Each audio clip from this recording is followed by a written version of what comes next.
Tak nafikan bahawa doktrin ataupun idealisme skinhead yang mula-mula dipegang tu adalah Nazi.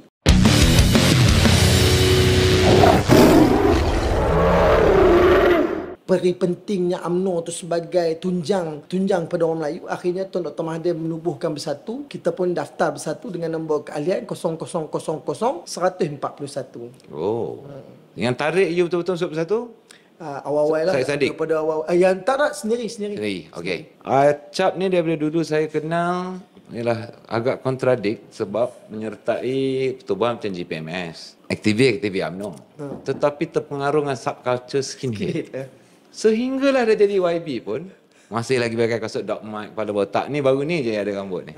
So sekarang dah tak skinhead ke apa? Masih. Macam mana? Masih. Tak kontradik ke? GPMS skinhead. Dia sebenarnya macam ni lah. Suatu masa dulu saya tak nafikan bahawa doktrin ataupun idealisme skinhead yang mula-mula dipegang tu adalah Nazi. Okey. Nazi. Bukan Sharp. Nazi. Sekarang Sharp lah. Tambah tahu sekarang Sharp.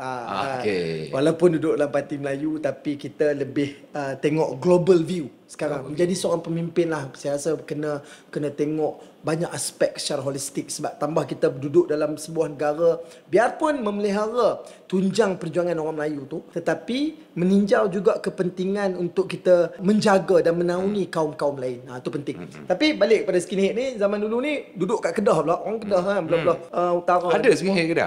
Skinhead Kedah dulu kami di-associate kan. Kalau dia skinhead, kadang-kadang dia terlibat, dia tali merah, dia terlibat dengan tiga lain. Ni tahun-tahun bila? Di zaman dulu. Weh, petik habis dia cerita ni. Tak. Tapi satu masa dululah. Ni tahun bila ni? Sekitar tahun bila? Weh, ni dah daripada zaman 2006. 2006?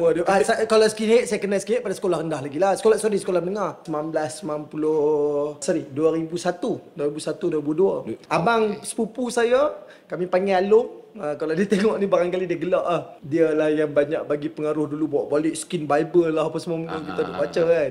Spirit of 69 lah. Dulu kira macam nak kata poser, tak poser poyo, tak poyo kan. Sampai kat skinhead kat Kedah tapi sebenarnya idealisme tu sebenarnya yang skinhead ni beza sikit lah dengan banyak subculture yang main masa tu kan. Sebab masa tu ada grunge. Lepas tu hip hop pun main masa tu. Lepas tu ada black metal. Kat Kedah ni betul-betul sebenarnya pertemuan budaya. Dekat City Plaza ni, kalau kat Lostak, kat Kedah ni, kat Lostak tu geng-geng budak-budak skinhead, budak-budak grunge. Kalau kat SP, budak-budak black metal. Budak-budak mistik, panggilan Pulau Poker tu semua itu kan.